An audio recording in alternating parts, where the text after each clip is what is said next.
मेरी मिलानी चाहिए सर से अपना टेंशन।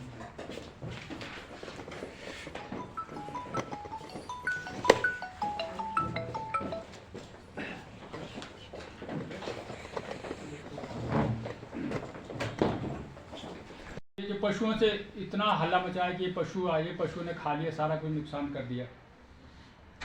रोज कोई डंडा मार के इधर को भगा, कोई डंडा मार के इधर भगा रहे, मेरा भी नुकसान किया उसने। अब मैं क्या क्या जरूरी है इसको? ऐसे जो आज आपके ज़्यादातर पौधे कैसे ऐसे है ना, शाखाएं ऐसे निकली होती है ना, फिर बाद में ऐसा हो जाता है, ज़्यादा सेल लगने से ऐसा हो जाता है, बर्फ पड़ने से भी ऐसे टूट जाता है।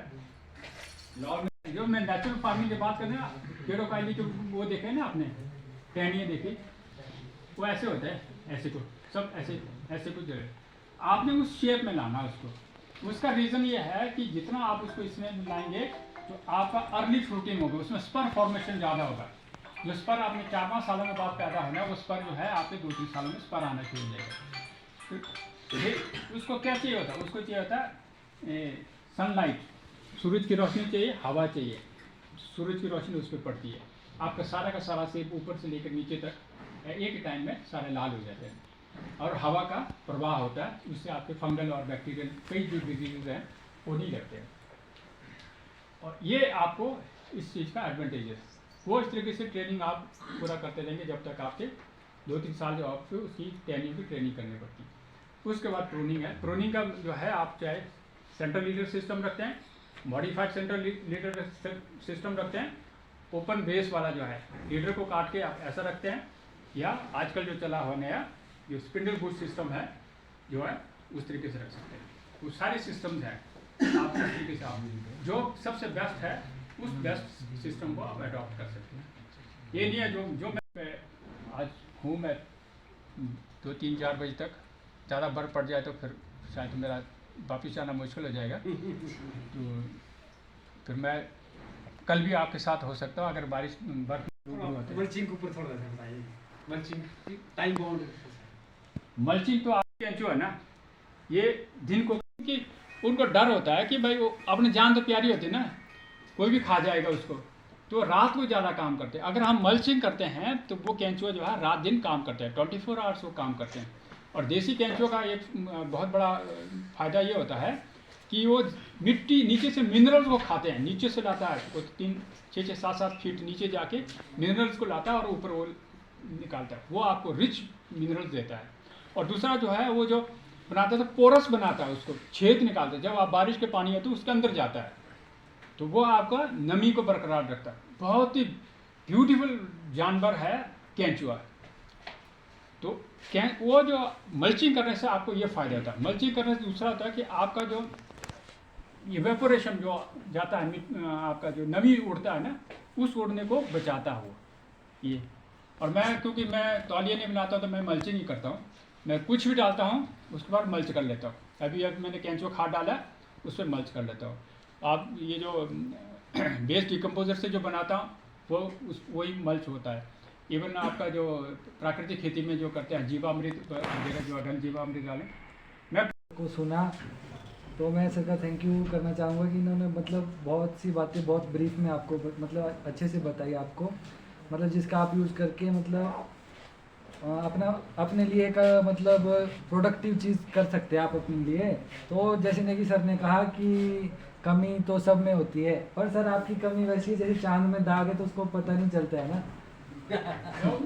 मतलब जावेद हबीब है ना, हबीब के वो जो बॉलीवुड का वो जो है आज से कोई 10-12 साल पहले की बात है, 1100 रुपये लेता था बाल काटने का। उसने अगर उसने गलती कर दी ना, वो गलती कर दी वो फैशन बन जाता था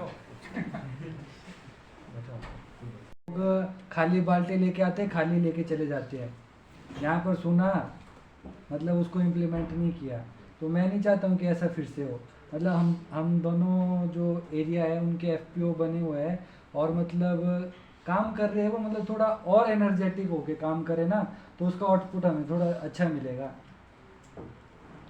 तो इसी के साथ जैसे कि अब हमारे बीच में अगला सेशन लेने के लिए नेक्स्ट फैकल्टी जो है श्री सौरभ भारती जी जो ये कार्यक्रम करवा रहे हैं, आदरणीय चीफ जनरल मैनेजर नाबार्ड से पधारे श्री नेगी जी, आदरणीय संसार चंद्र शर्मा जी और मैडम प्रधान जी, और आप सभी का मैं हार्दिक स्वागत करता हूं कि आप इस कार्यक्रम में आए हैं और एक फार्मर के तौर पर अब यहाँ बैठे हैं। लेकिन मैंने जो आपसे बात करनी वो एंटरप्रेन्योरल कॉम्पिटेंसी का टॉपिक मुझे दिया गया है। बताने को तो बहुत कुछ है, लेकिन जो मुझे पर्टिकुलर टॉपिक वो हो गया एंटरप्रेन्योरल कॉम्पिटेंसी। इसका मतलब ये होता है कि एक उद्यमी व्यक्ति के अंदर वो कौन सी क्षमताएं, योग्यताएं होनी चाहिए कि वो आगे जाके सफल हो सके। आपने देखा होना कि कोई लाला है, वो बहुत पैसा कमाता है, 5 उसने रखे नौकर, ठीक है। वो पैसा कमा, वो क्यों कमा रहा है? क्योंकि उसके अंदर वो क्वालिटीज़ हैं, ठीक है जी, उसके अंदर वो क्वालिटीज़ हैं और उस क्वालिटी के दम पर वो अपना बिजनेस रन कर रहा है। आप सभी फार्मर हैं, तो मेरी आपसे पहली गुजारिश ये रहेगी कि आप सभी डायरी लिखें। क्या करें? कितने फार्मर हैं सच्चे दिल से बोलो जो रोज डायरी लिखते हैं? एक भी नहीं है ना, ठीक है। मैं भी फार्मर ही हूँ, ठीक है। हमारे भी बगीचे में काम भी हम करते हैं, मशरूम कल्टीवेशन काम भी हम करते हैं, लेकिन I am working as a program coordinator on the behalf for Punjab National Bank RCT, जैसे ने बताया। इसलिए बागवान बंधु को सबसे पहला काम ये करना चाहिए। आज तो आपने पैड दिया नहीं लिखने को, ठीक है। तो अब आपने इस प्रोग्राम के बाद ये हैबिट मेंटेन करनी है कि आपने डायरी रोज लिखनी है। आपने क्या करना है?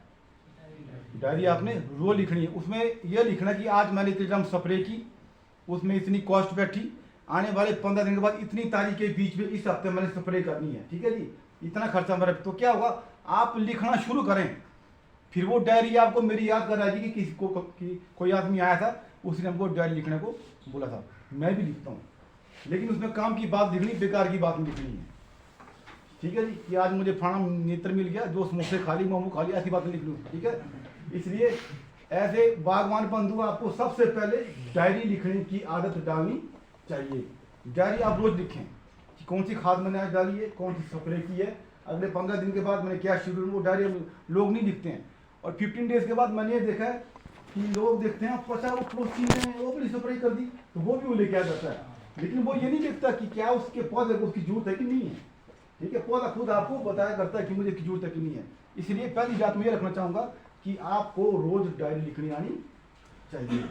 और जैसे कि मुझे टॉपिक दिया गया है एंटरप्रेन्योरल कॉम्पिटेंसी, इसका मतलब है वो उद्यमी क्षमताएं जो किसी भी कारोबार को चलाने के लिए आप में होनी चाहिए। ये जो टाटा बिरला अंबानी इतने बड़े बड़े ये ऐसे नहीं बने, इन्होंने मेहनत की है। जो इनका जो कॉम्पिटेंसी वो आज मैं आपके बीच में शेयर करूंगा। एक बार अब तालियां जाए जरा। सर ने अपना लेक्चर किया था खत्म, तो आपने क्लैपिंग की थी, तो मैं चाहूँगा एक बार आप मेरे अकॉर्डिंग क्लैपिंग करें, ठीक है। मैं क्या करूँगा, हाथ मैं नीचे करूँगा, you have to just one clap. आपने एक बार क्लैपिंग करनी है। मैं जैसे हाथ नीचे करूँगा, आपने एक बार क्लैपिंग करनी है, ओके, ठीक है। यस, अभी नहीं किया, ठीक है। यस,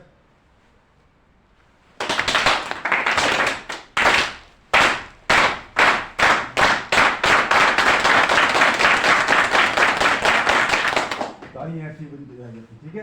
आपने बहुत अच्छी बात रखी है, बड़ा सा एक्सपीरियंस शेयर किया इन्होंने। मैंने बहुत सारे प्रोग्राम अटेंड किए हुए, बड़ी टू द पॉइंट बात रखी है। तो आप भाग्यशाली हैं, इतना अनुभव इन्होंने आपसे शेयर किया, बहुत सारे डाउट आपके क्लियर किए हैं। तो एक बात मैं और शेयर करना चाहूँगा कि फार्मर को थोड़ा टाइम मैनेजमेंट का ध्यान भी रखना चाहिए। मैंने देखा कि हम इंडियन जो है वो ऐसे होते हैं कि 12 बजे का लक्ष्य तो मैं 112 हो जाऊँगा, ठीक है, ऐसा नहीं है। थोड़ी टाइम की वैल्यू आप में होनी चाहिए और एक पैशन होना चाहिए। जैसे सर ने बात करी कि मैंने गेर गाला को कन्वर्ट किया, ठीक है, ये बहुत अच्छी बात है। गेर गाला को कन्वर्ट किया, आप भी करो, ठीक है। आप अभी हॉर्टिकल्चर बजौरा जाएंगे, वहाँ पेड़ पौधे नहीं आपको मिल पाएंगे, लेकिन आप किसी से रिक्वेस्ट करके कल में लेके आ जाओ, ठीक है। तो 1-2-3 साल में आपका बीचा पूरा मेंटेन हो जाता है। तो ये बहुत अच्छी बात रखी। तो मेरा जो टॉपिक है वो एंटरप्रेन्योरल कॉम्पिटेंसीज का है। लिखिए काफी में उद्यमी क्षमताएं।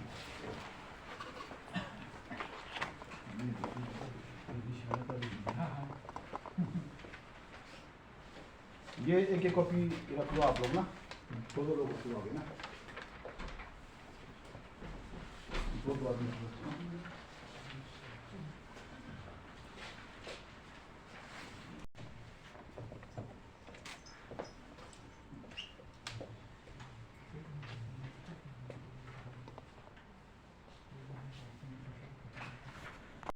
बोलते नहीं, एक आदमी है वो रात 10:30 बजे तक बैठता है, वो भी बैठता है।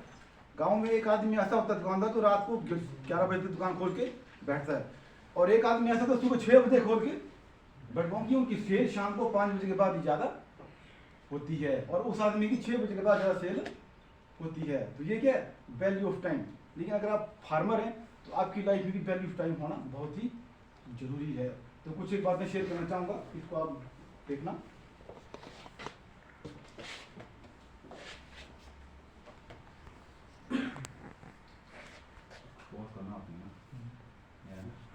फेल हो चुका है, उसको पूछो आप, वो 10th क्लास में फेल हो गया है, उसके साथ पढ़ने वाले बच्चे पास हो गए हैं, तो वो +1 2 में एक ब्लू शर्ट व्हाइट शर्ट लगा करके 4 किताबें डाल के जा रहे हैं, और वो पूरा बैग डाल करके फिर से उसी क्लास में जा रहा है।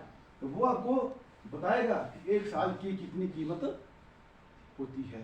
इसलिए समय की बड़ी, हमें मुझे दुख की बात है कि हमारे, चाहे वो दुकानदार है चाहे वो बागवान है, समय की वैल्यू नहीं है। आज मौसम खराब है जी, मैं नहीं जाऊँगा, है ना, आज मौसम खराब है जी, तो क्या हो गया, ठीक है, आपको जाना है। To understand the value of a month, एक महीने की बात कर रहा है। आज के mother who has given birth prematurely, एक माता है, उसने 8वें महीने में बच्चे को पैदा किया, बच्चे की डेथ हो गई, तो उसके लिए अगले 1 महीने की कितनी इंपॉर्टेंस थी, बोलो नहीं थी, हॉस्पिटल के चक्कर, कोई काम के चक्कर, कोई काम के चक्कर, ठीक है जी। इसलिए वो आपको बताएगी कि 1 महीने की कितनी वैल्यू होती है। इससे समय की कीमत को आपको पहले पहचानना सीखना चाहिए। आगे करना चाहिए।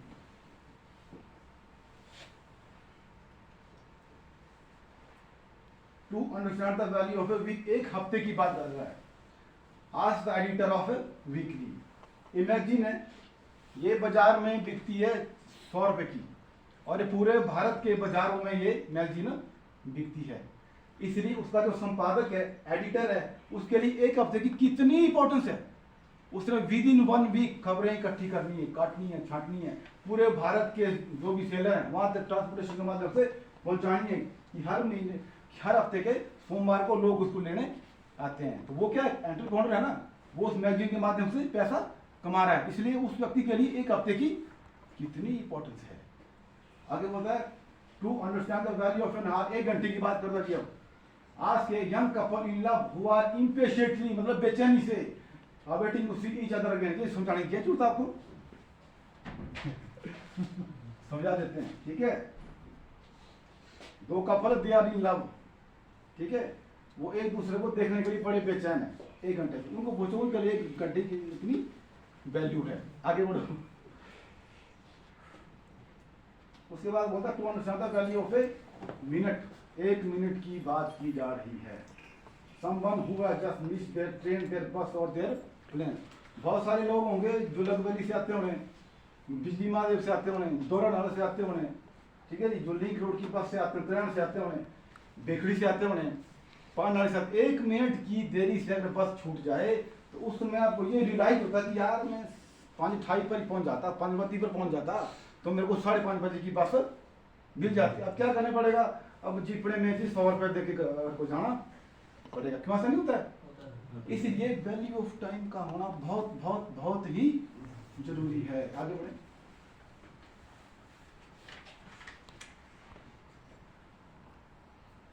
सेकंड की बात कर रहा जी।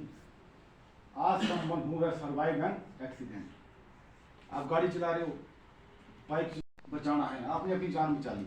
अगर सोचिए, अगर उस सेकंड के अंदर आपके माइंड में थॉट जनरेट नहीं होता, ठीक है, तो क्या होता, कुछ भी हो सकता था। इसलिए 1 सेकंड की भी इतनी इंपॉर्टेंस आदमी की लाइफ में होती है।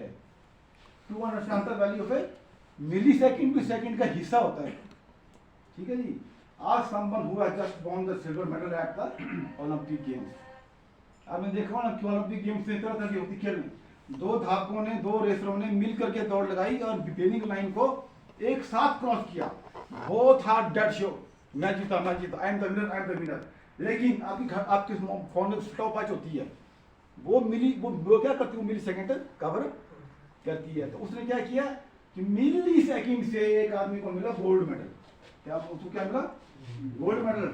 और एक मिली सेकंड से जो हारा उसको क्या मिला, सिल्वर मेडल। तो जिसको गोल्ड मिला वो क्या बोलेगा, थैंक गॉड, कम से कम मेरे देश की राशि धुन बजाई जाएगी, ठीक है, तो कितना प्राउड फील होगा। लेकिन जो हार गया है वो क्या करेगा, अगले ओलंपिक में फिर से गोल्ड पाने के लिए प्रयास करेगा, लेकिन वो कब आएंगे? 4 साल के बाद। वो मिली सेकंड कवर करने को 4 साल लगाएगा। इसलिए आपकी जरूरत है, ठीक है? अभी आप सब यंग हैं, पेड़ लगा सकते हैं, गड्ढे खोद सकते हैं, एडवांस कंडीशन को फेस करके भी काम कर सकते हैं आप लोग, ठीक है? इसलिए समय की बहुत बहुत बहुत इंपॉर्टेंस है। उसको मानेगा, बोलो नहीं जी मैंने दोनों माने, ठीक है? इसलिए वो भी मिली सेकंड का ही खेल होगा। आगे बढ़े। पीटी उषा बेस्ट एग्जांपल है मिली सेकंड का। हाँ जी। पीटी उषा ने ब्रॉन्ज मिस कर दिया। बहुत समय किसी का इंतजार नहीं करता है। अगर आप दिन को 12 बजे तक सो के बैठे हैं ना, ठीक है, तो आप कंप्लीट नहीं कर सकते कि ए खुदा तने मेरे लिए दिन आज तक क्यों बनाया, मैं 12 बजे सो के उठाऊंगा अभी सूरज यहाँ से उगना चाहिए, ऐसा होगा? नहीं होगा। अच्छा, आप लोग फार्मर हैं, मेरा ये मानना है कि फार्मर कभी बूढ़ा नहीं होता है, आप मानते हैं? मेरा ये मानना है कि फार्मर कभी भी बूढ़ा नहीं होता है।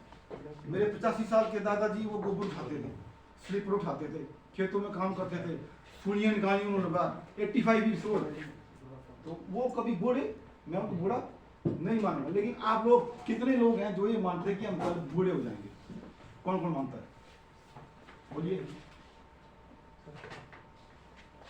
आप क्या लगता है बूढ़े होंगे? आप होंगे बूढ़े? बैठ के बोलो ना। बड़ी होगी। अच्छा, और बोलो, और बोलो। मैं कभी बूढ़ा नहीं होऊंगा, मैं अपनी बात करता हूँ, मैं कभी बूढ़ा नहीं होऊंगा। आप बोलेंगे सर आप क्या बात कर रहे हैं, आपके तो फिर कहीं बाल नहीं थे सिर में, आप तो हो गया बूढ़े, ठीक है? लेकिन मैं कभी बूढ़ा नहीं होऊंगा। बूढ़ा क्या होगा? मेरी सेंसेस, मेरा शरीर, मेरी इंद्रियां, लेकिन मेरा जो पैशन है वो बूढ़ा नहीं होगा। आनी में क्या एक बार में वहाँ गांव में मैंने बुजुर्ग आदमी को देखा, सुबह मॉर्निंग वॉक में, उन्होंने वो ऊपर नीचे के जॉस निकाले, दोनों जबड़े निकाले और ब्रश लगे करने। तो मुझे जिज्ञासा हुई कल हमारा टाइम भी आएगा तो मैं देखूँ इन ब्रशों, इन दांतों को साफ कैसे किया जाता है। तो मैं जरा पास से लगाई देखने उनको, तो बड़ी हैरानी हुई, वो ब्रश में बीन बार लगा रहे थे। आप समझते हैं?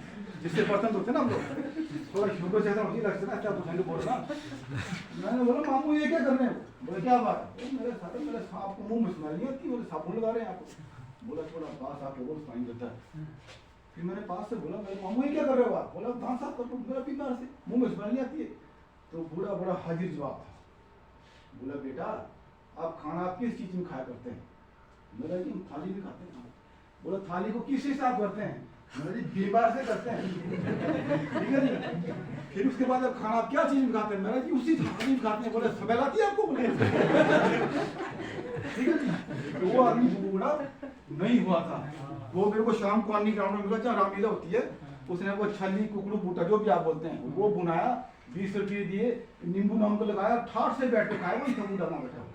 तो वो बूढ़ा नहीं हुआ, सांसी बूढ़ी, लेकिन उसका पैशन अभी भी जवान है। इसलिए ये समय की इंपॉर्टेंस आपको समझनी चाहिए। आगे बढ़ते हैं।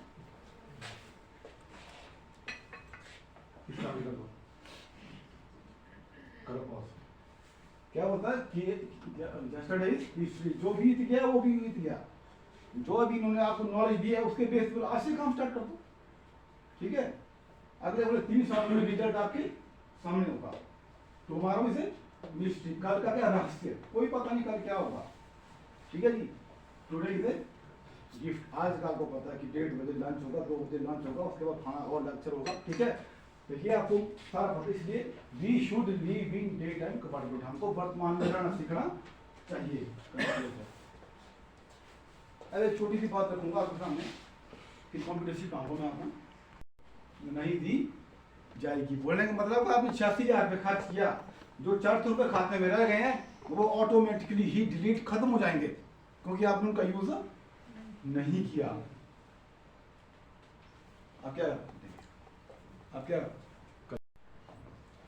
बेशक हम पाई पे निकाल कर खर्च कर लेंगे। आदमी का लालच का कुआं ऐसा तो वो कभी भी नहीं भरता है। अब देखो मैं लॉजिक तो आपको बता रहा हूँ, ठीक है? जो लोग यहाँ आज नहीं आ पाए ना, तो चलो कोई कारण रहा होगा, मौसम खराब है, स्नोफॉल होगा, लेकिन जो पैशन होता है ना वो आदमी को रोकने नहीं देता है। 1 घंटा में कितने मिनट होते हैं? 60। 1 मिनट में कितने सेकंड होते हैं? Equal to 86,000। ठीक है, बात समझ में आ गई? हर रोज आपके खाते में कितने सेकंड जमा होते हैं 24 घंटे में? 86,400। यदि आप ये दिन के जमा का उपयोग करने में विफल रहते तो नुकसान आपको ही है ना। कि आज बारिश है, मैंने नहीं जाना, चाहे वहाँ पेड़ पे गिर गिर पानी इकट्ठा हो जाएगा, सुबह आप देखो तो 10 मिनट 11 मिनट बाद बोलो नहीं होगा। देखो हमारे पास एक बैंक है, उसका नाम क्या है? हमारे पास एक बैंक है, उसका नाम क्या है? यस, जोर से बोलो। समय। उसका नाम क्या है? समय। हर सुबह 6 हमारे खाते में जमा करता है।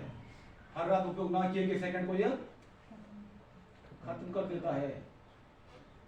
बचा हुआ समय आपके खाते में नहीं जुड़ता है कि ठीक है ना ही ये कोई उधार के 2 या 4 घंटे उधार निकाल दे दूंगा आपको। ऐसा होगा? ठीक है, प्रत्येक दिन ये आपके लिए एक नया खाता खोलता है, हर रात के अवशेष को समाप्त कर देता है। इसलिए आज के दिन को जियो। समय को वापस नहीं किया जा सकता। कल का जमा होना समय आज नहीं निकाला जा सकता। आपको वर्तमान में आज की जमा के साथ ही जीना है। बस खुशी और सफलता के लिए आज की जमा को आज ही निवेश कीजिए। घड़ी चल रही है। तो ये मैंने छोटी सी बात रखी कि अगर आप फार्मर हैं कल लगा हमको टाइम लिखनी है रोज, ठीक है, और समय की इंपॉर्टेंस आपकी लाइफ में, ये एक कॉम्पिटेंसी है जी, ये उद्यमी क्षमता है। अंग्रेजों ने भारत देश पे 200 साल किया राज, 20,000 थे अंग्रेज पूरे भारत में, उन्होंने हजारों लाखों लोगों को राज किया। क्या था उनके लाइफ में? Value of time. और एक वर्ड और लिखो, डिसिप्लिन लिखो, दिल कभी नहीं, अनुशासन।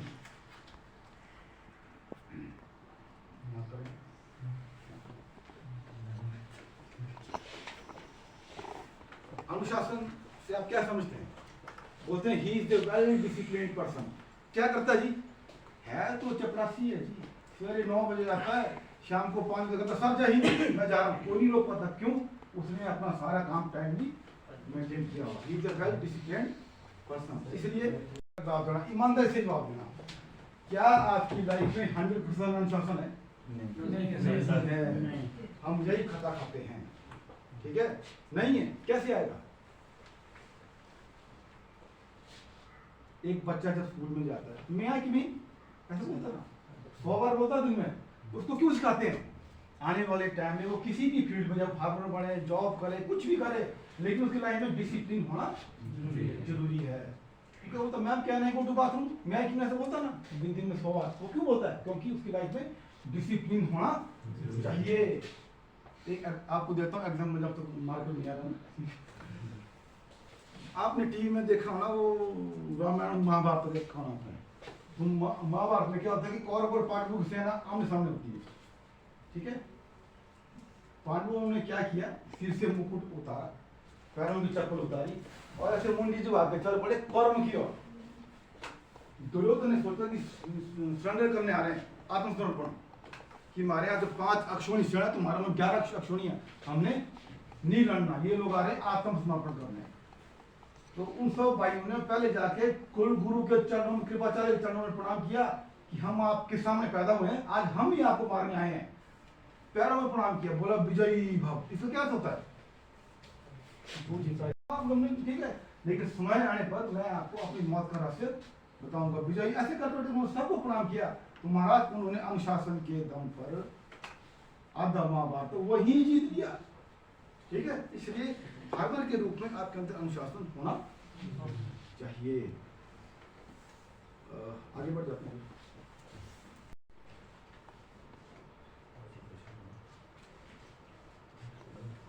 कैसे आपने मेंटेन करना है, वो बातें उनको मालूम नहीं होती है। और जी मैंने तो ले लिया अपनी वाइफ के नाम पर, क्यों जी? औरतों को 35% सब्सिडी। अरे भैया काम तो आपने करना है, ठीक है, आप ट्रेनिंग तो करा रहे हो, इसलिए कुछ एक बातें होती हैं जिसके माध्यम से आपको जो है हम जागरूक करते हैं कि आपके अंदर क्या क्या कॉम्पिटेंसीज होनी चाहिए। ठीक है, तो हमारे कुल्लू से लोकल आदमी ये ऐसे उनके कोट का पहन गया, उसने मुंडी घुसोड़ी रेणु he got selected, वो कैसे ठीक है, इसलिए मेरा मानना है कि प्रोग्राम को एंजॉय कीजिएगा। आप वहाँ के बहुत सारे आते हैं ना आपके, वो तो अपनी बात रखिए भी आप अपने विभाग, वो तो ठीक है, लेकिन प्रोग्राम को एंजॉय करने आना चाहिए। मैंने पहली बात ये आपको बोली कि इसने भाषण बनाना चाहिए, दिमाग को टेंशन क्रिएट नहीं करनी है। आप आ जाओ, कितना भार होगा ऐसे अंदाजे से बताओ, ग्राम में कितना होगा आपका आइटम कितना होगा? 1-2 ग्राम, 100 ग्राम। चलो ये बोला कि ये पैनल 2 ग्राम का होगा, ये इनकी कमिटमेंट है। और ये मेरी कमिटमेंट है कि मैं अभी ऐसा जादू करूंगा कि ये बोलेंगे भाई साहब ये पेन 5 किलो का होगा। हम मान लेंगे इस बात को, मैं बोलूंगा कि ये पेन 5 किलो का हो गया, ये खुद बोलेंगे, आप अपने मुंह से, मैं नहीं बोलूंगा। ऐसा होगा? ये पेन 5 किलो का होगा? होगा? ओके, क्या करना आपने? हाँ आगे करना, मैं करता हूँ, जादू 5 किलो का होगा। For 5 minutes it's okay. 5 minute तो क्या रहेगा, ये 2 ग्राम में रहेगा। आफ्टर 5 मिनट्स, आफ्टर 10 मिनट्स क्या होगा? क्या होगा? होगा नहीं होगा? 1 घंटे के बाद बॉडी एक्स होगी स्टार्ट, नहीं होगा? हाथ पैरालाइज हो सकता, तो भाई साहब बोलेंगे सर बस साहब 5 किलो का हो गया, नहीं होगा? तो इस समस्या से निजात पाने क्या करना पड़ेगा? Put the up and down, programme को एंजॉय कीजिए। ठीक है, ठीक है, इसलिए टेंशन होना जरूरी है, टेंशन जरूरी है, लेकिन एक सीमा है। ठीक है, आगे बढ़ते हैं, कॉम्पिटेंसी बात में। ये सबसे पहली उद्यमिक क्षमता है, आपको पहल करनी आनी चाहिए। आप यहाँ तक कैसे आए? हाँ जी, इन्होंने ये सोसाइटी बनाई, एफपीओ बनाया, इनको कोई घर में बोलने की भाई जी आ जाओ पेज भर दो, एफपीओ बना दो, जे भी कराते हैं प्रोग्राम, कोई ऐसा हुआ नहीं हुआ। इन्होंने खुद इनिशिएटिव लिया, इन्होंने खुद पहल करी।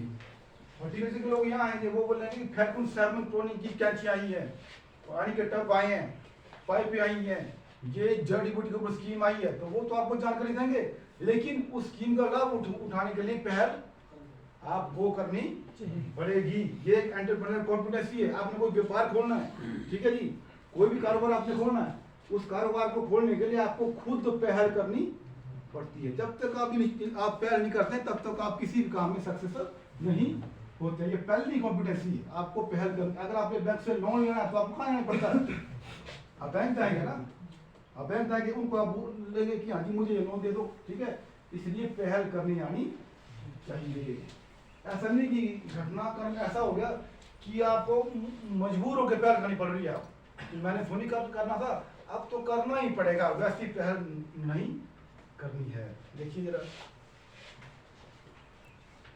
ये वही है कि आपको मजबूर होकर फोर्स बाय इवेंट्स यानी कि आप करना पड़ेगा। ठीक है, आपने ऐसा नहीं करना है, आपको खुद पहल करनी आनी चाहिए। चल पड़ेगा।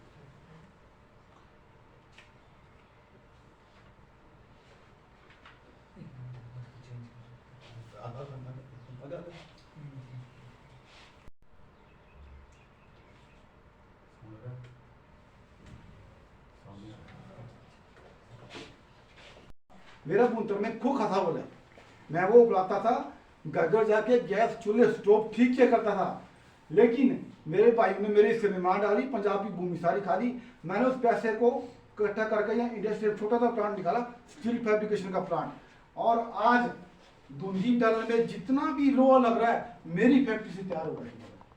ठीक है जी, और उसने जो है अपना काम खींचा, और अनपढ़ 10th पास होना, ये 2 उंगलियां काम नहीं करती, काट ली उसने। तो क्या हुआ, फिर मैंने उसको देखा 18 आदमी काम कर रहे हैं, 18 आदमी फैक्ट्री में काम कर रहे हैं। मैंने बोला वीर जी ये साढ़े को 25-25 सालों से काम कर रहे हैं, 20-20 सालों से काम कर रहे हैं। मैंने यार कमाल है। तो क्या उसके इलाज में कंसर्न फॉर एम्प्लॉय वेलफेयर, आप बीमार हैं, आप जाइए प्लीज, आपने इसका काम नहीं करना है। हाँ भाई, शाम को घर जाना, दवाई को जाने इसका हाल पूछना है। तेरे घर में ब्याह शादी ले यार मेरी तरफ से इतना एडवांस, मैं भी आ रहा हूँ। तो ये चीज आपके अंदर होनी चाहिए। ठीक है जी, आगे बढ़ते हैं। आपके इस पर मैं ऐड करता हूँ, है ना।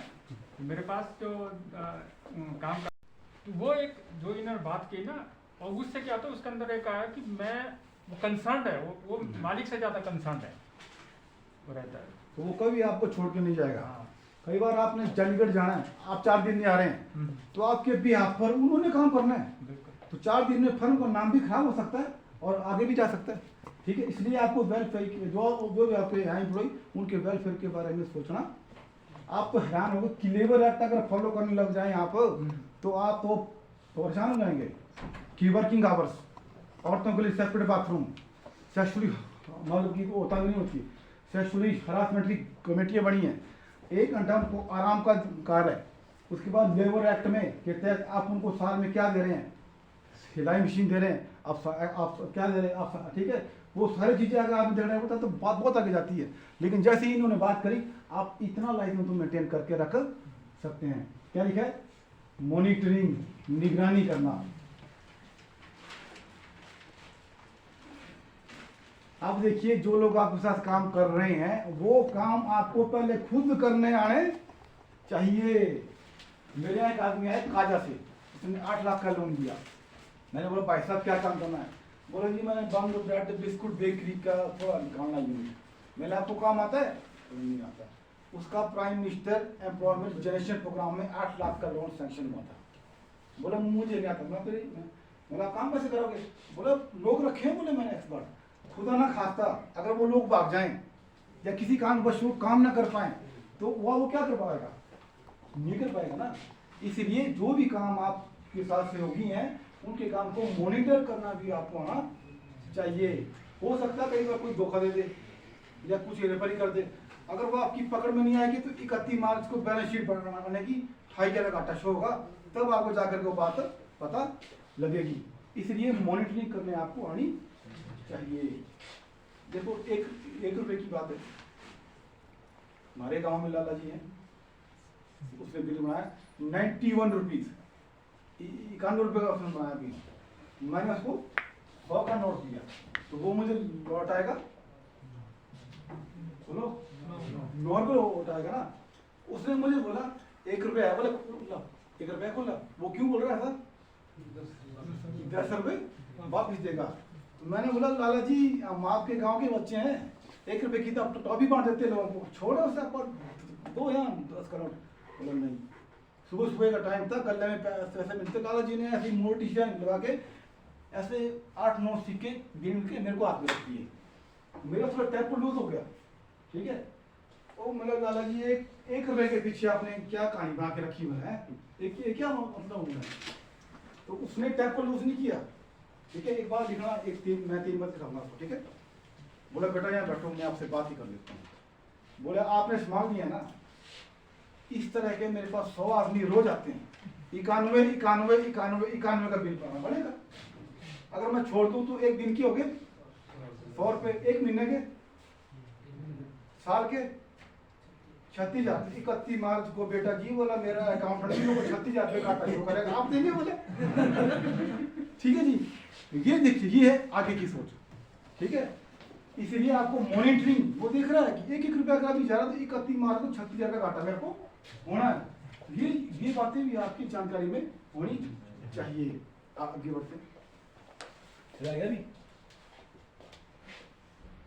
को हासिल नहीं कर लेते हैं तब तक लगे रहना लगे ही रहना, बस क्या होते हैं परसिस्टेंस, निरंतरता। लिखो जी में निरंतरता।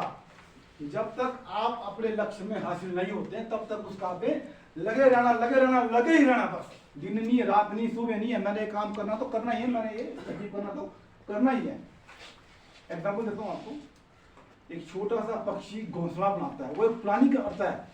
एक पक्षी क्या करता है, प्लानिंग करता है कि आज से 2 महीने के बाद मैंने अंडे देने हैं। ब्रीडिंग सीजन में क्या करता है पक्षी, प्लानिंग करता है कि मैंने अंडे देने हैं, तो मैंने 60 दिन के अंदर या 45 दिन के अंदर मैंने घोंसला नेस्ट मैंने प्रिपेयर करना है। अब मान लीजिए उसने घोंसला आपके घर के दरवाजे के ऊपर बनाना है, तो क्या करते हैं आप लोग, मान लीजिए उसने घोंसला आपके घर के दरवाजे के ऊपर बनाया है, तो आप क्या करते हैं? उसको तोड़ के फेंकते हैं। उसके साथ गंदे इंसेक्ट बीमारियां भी घर में आ सकती है, ठीक है। अगर दे दिए अंडे तो वो भी आ जाता है कई बार, छोटे बच्चे होते हैं, ठीक है। तो हम क्या करते हैं? उस घोंसले को उखाड़ के फेंक देते हैं। अब उसने वो घोंसला बनाने में 15 डेज लगाए थे, ठीक है जी। अभी वो तैयारी कर रहा था, उसके बाद वो पक्षी क्या करता है? फिर से बनाता है। इतना की पक्षी है, सिस्टमेटिक प्लानिंग है, कॉन्फिडेंस है, प्रॉब्लम सॉल्विंग है, एसेटिव, सब कुछ है उसके अंदर, ठीक है। वो फिर से बनाता है और ऐसे को बनाएगा जहां पर आदमी का हाथ, जहां 15 डेज और लगा दिए। तेज आंधी का चौंकाया और घोंसला ही उड़ा करके ले गया।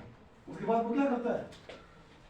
फिर वो ज्यादा दूर नहीं जाता, वो पास पास के लोकेशन से सामान लेके आता है। देखना कभी आपने टॉफी के कागज देखना पक्षी को उठाते हुए आपने, वो अपनी प्लानिंग चेंज कर देता है कि आप अंडे निकलने को 20 दिन ही रह गए, तो मैंने विदिन 20 डेज कुछ ऐसा बनाना कि अंडे तो निकाल लूँ, ठीक है। उसके बाद उसने घोंसला बना लिए, अंडे दे दिए। उसके बाद आगे सांप, उसने अंडे भी खा लिए, घोंसला भी फाड़ दिया। Now they have to start from zero. वो कहाँ जा पहुंचे? जीरो पर। उसके बाद वो क्या करते हैं? अगले साल ब्रीडिंग सीजन में फिर से घोंसला बनाते हैं, अंडे निकालते हैं, बच्चों को दाना चुगना सिखाते हैं और पंख लगा करके उड़ना भी सिखाते हैं। ये क्या है? परसिस्टेंस। एक छोटे से पक्षी के अंदर क्या होता है? निरंतरता। जब तक लक्ष्य हासिल नहीं, वो अपने काम में लगे रहते हैं। ऐसे बागवान बंधु, आपने परसिस्टेंस, निरंतरता होनी चाहिए। सर करना आगे कुछ रह गया। और मेरा ये मानना है कि ट्रेनिंग का मतलब ये होता है कि आप आने टाइम में आप सेटल होना चाहिए। आप अपनी आजीविका कमाएं, आपसे लोग प्रेरणा लें, ठीक है जी। हमारे गांव में भी है ऐसे सर, जिन्होंने 25-25 लाख के बगीचे लगाए हैं, उन्होंने ड्रिप इरीगेशन लगाई है, कंप्यूटर सिस्टम है। मोहिंदर उपाध्याय जानते होंगे आप एप्पल एसोसिएशन के प्रेसिडेंट रहे हैं, ठीक है। वो मेरे चाचा जी हैं, तो उनका बगीचा तैयार हुआ है, इतने पेड़ हैं और बहुत अच्छा सेब आता है। लेकिन उन्होंने इस बार फल नहीं लिए हैं और पूरा 24-25 लाख उसी प्लॉट में लगा के रखा हुआ है।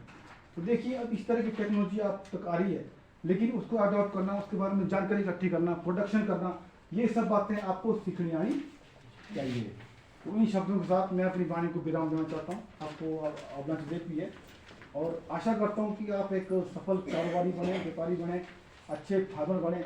अगर हमारे से कोई हेल्प चाहिए आपको एग्रीकल्चर में, हॉर्टिकल्चर में, एग्रीकल्चर में, कोई कॉपरेट नहीं कर रहा है, कोई स्कीम के ऊपर आप ढंग से बात नहीं कर रहा, मेरा नंबर ले लेना, मेरे से बात करना, मैं बात कर लूँगा। ओके, तो thank you very much for coming. Balaji phone number लिखाना। Thank you. परम सम्माननीय मंच पे विराजमान रिटायर्ड नवार्ड Shri GC. Negi ji, PNB RCT से आए हुए हमारे बीच में श्री सौरभ उपाध्याय जी, मंच पे विराजमान हमारी संस्था की प्रधान श्रीमती रोशनी देवी जी, चीफ एडवाइज़र श्री संसार चंद जी और दोनों FPO के BODs, CEO और सभी मेंबर साहिबान। मैं संस्था की तरफ से जी.सी. नेगी जी का और सौरभ उपाध्याय सर का बहुत बहुत धन्यवाद करती हूँ कि ऐसी बारिश में भी इन्होंने अपना कीमती समय निकाला और इतनी अच्छी अच्छी बातें आपको यहाँ पे बताई, बहुत एनर्जी हमारे अंदर लाई कि हम लोग जो है किसी भी परिस्थिति में हार नहीं मान सकते हैं।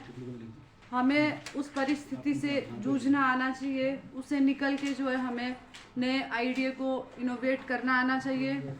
और बहुत ही अच्छा लगा सर कि बहुत सी जानकारियाँ इस मंच के माध्यम से हमारे किसानों बागवानों तक पहुँची और इसी तरह से ये सेशन जो है लंच के बाद भी चलता रहेगा। और ये 5 दिवसीय जो आपके लिए कार्यशाला का आयोजन नवार्ड के सौजन्य से संस्था द्वारा किया जा रहा है, तो हम चाहते हैं हमारा संस्था की तरफ से भी भरपूर प्रयास रहेगा कि आप लोग जो है इस कार्यशाला से बहुत लाभ प्राप्त करें।